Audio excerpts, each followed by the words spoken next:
Selamat pagi semuanya, perkenalkan saya Untung Suwidodo dari kelas MC104.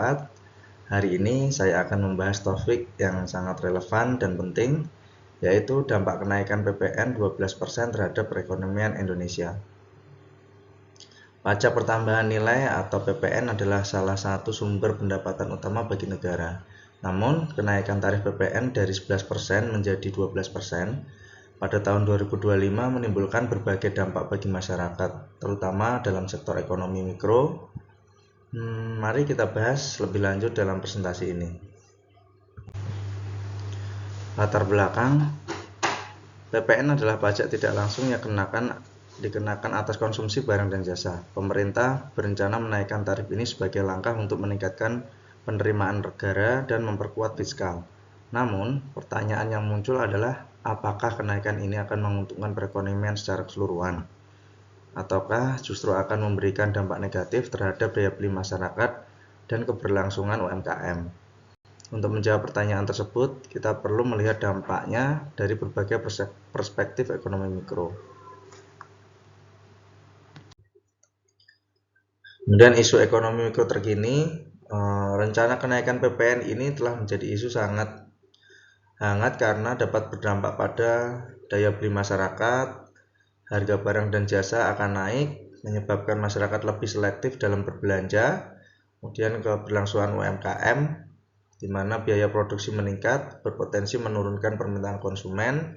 Kemudian inflasi, kenaikan harga barang yang merata bisa memicu lonjakan inflasi. Jika harga bahan pokok seperti beras, minyak, dan gula naik akibat kenaikan PPN, apakah masyarakat masih mampu memenuhi kebutuhannya? Mari kita analisis dampak ini lebih dalam. Analisis ekonomi mikro. 1. Hukum permintaan dan elastisitas permintaan. Kenaikan PPN menyebabkan harga barang meningkat. Jika permintaan elastis, maka konsumen akan mengurangi belanja secara drastis. Jika permintaan inelastis, kenaikan harga tetap akan dibayar, tetapi daya beli bisa melemah. Yang kedua adalah dampak terhadap keseimbangan pasar. UMKM yang tidak mampu menyesuaikan harga akan kehilangan pelanggan. Konsep biaya produksi dan skala ekonomi berperan dalam menentukan seberapa besar UMKM terdampak.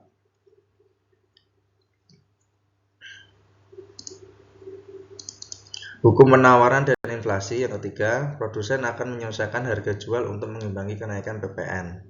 Ini dapat meningkatkan tekanan inflasi secara keseluruhan. Dampak terhadap pelaku ekonomi. Untuk bagi konsumen, harga barang dan jasa naik, daya beli menurun, kemudian konsumsi barang non-esensial akan berkurang. Untuk bagi produsen atau UMKM, biaya operasional meningkat, harga produk naik. Jika permintaan menurun, risiko kebangkrutan meningkat. Kemudian bagi pemerintah, penerimaan pajak meningkat, namun jika konsumsi turun drastis, pertumbuhan ekonomi bisa melambat. Seperti yang kita lihat infografis ini, dampak kenaikan PPN tidak hanya mempengaruhi harga barang, tetapi juga kesejahteraan masyarakat dan daya saing UMKM di pasar. Grafik ini menunjukkan tarif PPN di beberapa negara. Indonesia akan memiliki tarif 12%, lebih tinggi dibanding Malaysia yang 6%, tetapi masih lebih rendah dari negara Eropa seperti Prancis 20%. Namun, kita juga harus melihat daya beli masyarakat di tiap negara tersebut. Apakah masyarakat Indonesia memiliki daya beli yang cukup kuat untuk menghadapi kenaikan pajak ini? Rekomendasi kebijakan. Untuk mengurangi dampak negatif dari kenaikan PPN, pemerintah dapat mempertimbangkan langkah-langkah berikut. Pertama, evaluasi kembali kebijakan, menyesuaikan kebijakan dengan mempertimbangkan kesejahteraan masyarakat. Insentif UMKM, memberikan subsidi atau pelatihan agar UMKM dapat bertahan. Kedua, 3, pengendalian inflasi, menjaga stabilitas harga bahan pokok agar masyarakat tidak terlalu terbebani.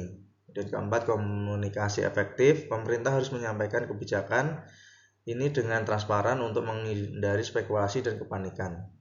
Jika kebijakan ini diterapkan tanpa langkah mitigasi yang tepat, kita berisiko mengalami perlambatan ekonomi yang signifikan. Sehingga kesimpulannya adalah kenaikan PPN 12% memiliki dampak yang luas terhadap perekonomian mikro. Konsumen akan merasakan kenaikan harga barang yang berdampak pada daya beli. UMKM akan menghadapi tantangan besar dan mempertahankan usahanya. Dan pemerintah harus mengambil langkah-langkah mitigasi yang tepat agar dampak negatif bisa diminimalkan. Terima kasih, sekian presentasi dari saya, semoga bermanfaat.